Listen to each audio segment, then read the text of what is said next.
Naku mga kababayan, muntik na nga akong maniwala dito sa video na to. Ito yung video na kuha ni dating Congressman Saldico na tinuturo, kumbaga nagtuturo na kung sino daw ba yung may kasalanan dito sa flood control. Kung iisipin nyo mga kababayan, si PBBM, hindi niya papaimbestigahan yan kung siya mismo yung mastermind. Kasi wala namang sikretong hindi nabubunyag mga kababayan. Lahat ng sikreto, lalabas yan, kumbaga aalingasaw ng kusa. Tsaka kahit sino kayang gawin yan, 'di ba? Kung mapapansin nyo, itong mga DDS na gumagawa ng fake news, lalo na yung mga nasa ibang bansa, malakas ang loob kasi nga, wala sila dito sa Pilipinas. 'Di ba? Kahit sino pwedeng gumawa ng ganyan. Alam naman natin yung expertise nitong mga kritiko ni President Bongbong Marcos. Napakagaling nilang gumawa ng fake news. Sa sobrang galing, mga tao na lang or yung mga supporter na lang nila yung naniniwala sa kanila. 'Di ba? At saka very obvious no na magrarally na. Tinapat nila kung kailan yung magrarally. So halatang halata kung ano talaga yung pakay nila. Pansin nyo yung mga mahilig talaga, no, yung focus ay siraan yung presidente.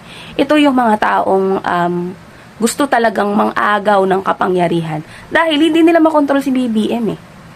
Hindi nila mamanduhan eh. So, aagawin na lang nila yung posisyon.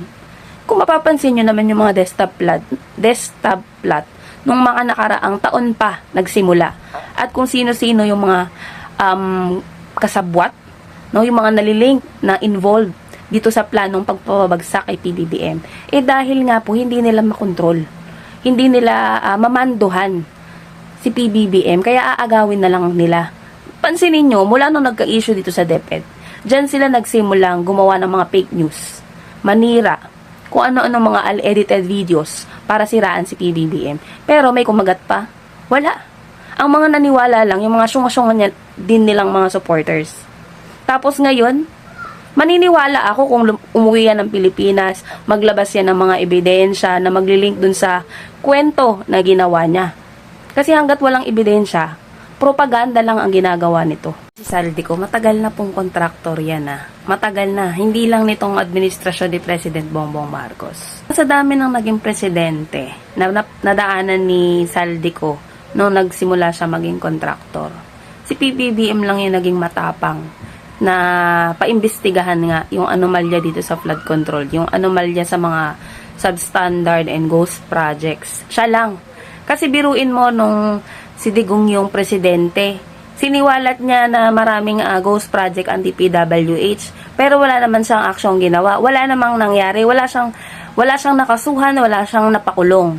At yung mga naban nakabalik dahil nga sobrang daming account at ultimong mga alipores niya ay kontraktor din or may pamilyang kontraktor. Alam naman natin kung saan magaling itong mga kritiko ni PBBM, yung mga ganid sa kapangyarihan, yung mga totoong kurap. Magagaling yan gumawa ng fake news. Ang problema lang, sila lang din ang naniniwala.